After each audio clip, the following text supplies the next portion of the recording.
Maryland rules on past marijuana use may hurt police recruiting, chief says. Maryland rules regarding marijuana use may make it harder to recruit new police officers, Montgomery County's chief says. Even though cannabis is legal in the state, recruits have to be pot-free for 3 years before applying.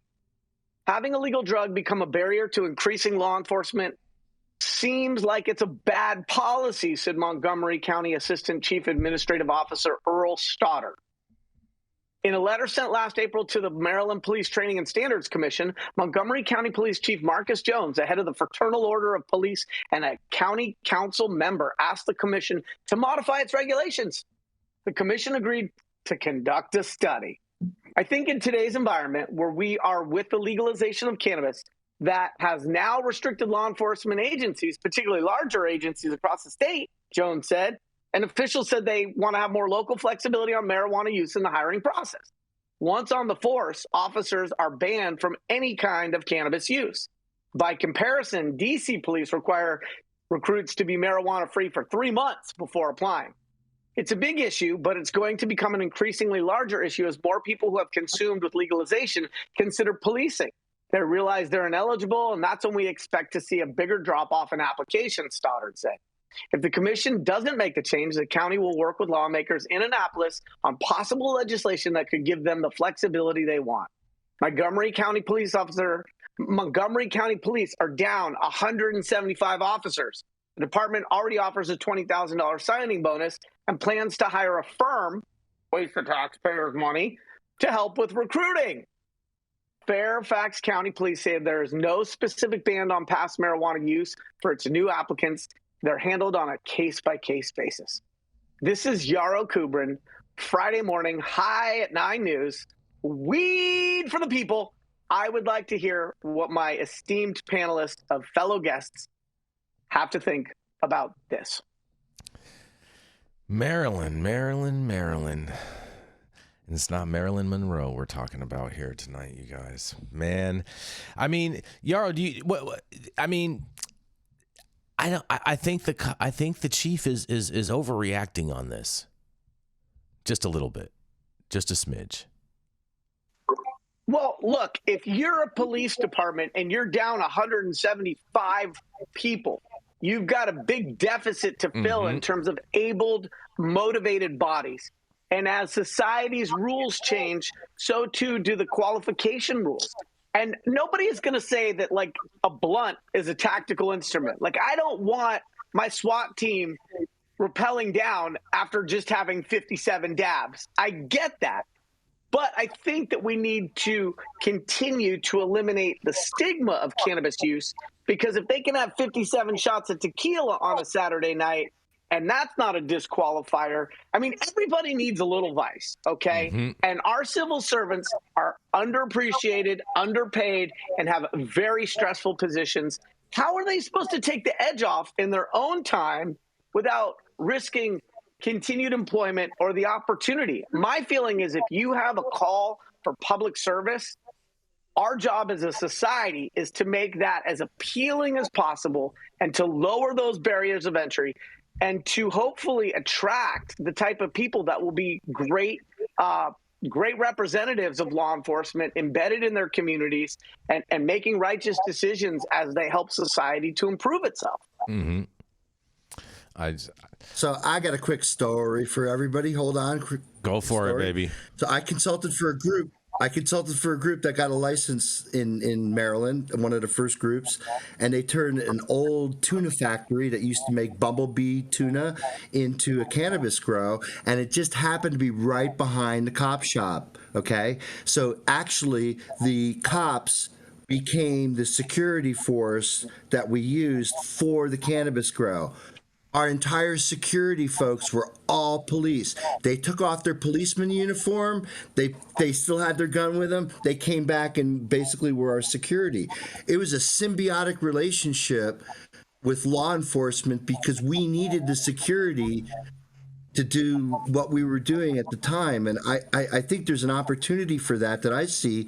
Maybe Elise can comment on this across the country where, former and current law enforcement participants in that side of the industry are also basically the security at cannabis grows. They're licensed to carry guns, right? So, well, yeah, I mean, when you need that, you have that. And I mean, we have on the show Chris Eggers, who's former detective for San Francisco and for Oakland. For example, yeah, and who now does cannabis security. Tons of people like that. Mm-hmm. Hundreds of people like that, Jason, across the country. Mm-hmm. And in fact, I think what makes a really good case when you're putting together an application in a new state that's just opening up a cannabis grow or a cannabis dispensary is you have law enforcement individuals that are known in that community on your application as the head of security or, somehow involved. It gives the community a sense of security that it gives you some points on your application. Right. But I think we're kind of conflating two different things, Mark. What you're talking about is the opportunity for law enforcement, based on their training and experience, to be a value add in the cannabis industry. And I think what this article is a bit more focused on is the opportunity for cannabis users to be of benefit and contributing in their communities as members of law enforcement organizations. And in a perfect world, anything that is legal to do is not a disqualifier for somebody who does want to be a civil servant, who does want to be a boy or a girl, a man or woman in blue, helping their local area, whether they grew up there or they're new there. I want to give people who get into that profession generally the benefit of the doubt, because I think most of them are motivated by bettering society. And so if we're penalizing cannabis users, not because of what they're doing on the clock, but what they're doing in the freedom of their off time that is state legal, we are limiting the opportunity for law enforcement to fill those ranks when they already have deficits and when they could be getting really talented people. It reminds me of the way the military treated gay people. Okay, like, don't ask, don't tell. Like, that's a fucking policy. And then you have all of these incredibly talented people who can speak 17 languages, but happen to love somebody who looks like them, and they can't be part of our intelligence apparatus because of who they choose to love. And so if we've got really talented, qualified, and motivated individuals who want to be a part of law enforcement, and the only reason they can't is because they choose to tell the truth around their legal off-time cannabis use, that's a missed opportunity for us to fill those ranks with people who happen to comply with state law and who happen to enjoy cannabis. And if I was a cop, I would want something on my downtime to take the edge off. And maybe it would be quilting. Maybe it would be jigsaw puzzles. Maybe it would be going off with my son and fishing, but maybe it would be cannabis use. And we need to start acknowledging that cannabis use, not just for glaucoma and cancer, but as a wellness tool, as a way to create an equilibrium for individuals. What do you call that, Dr. T? Homeostasis. Totally. Thank you. Homeostasis. And so if a cop wants to use cannabis for homeostasis on their off time, let's come up with some policy around what that looks like versus just a direct ban of that person being able to be a cop. No, totally. I get it. The article is sort of focused on something else.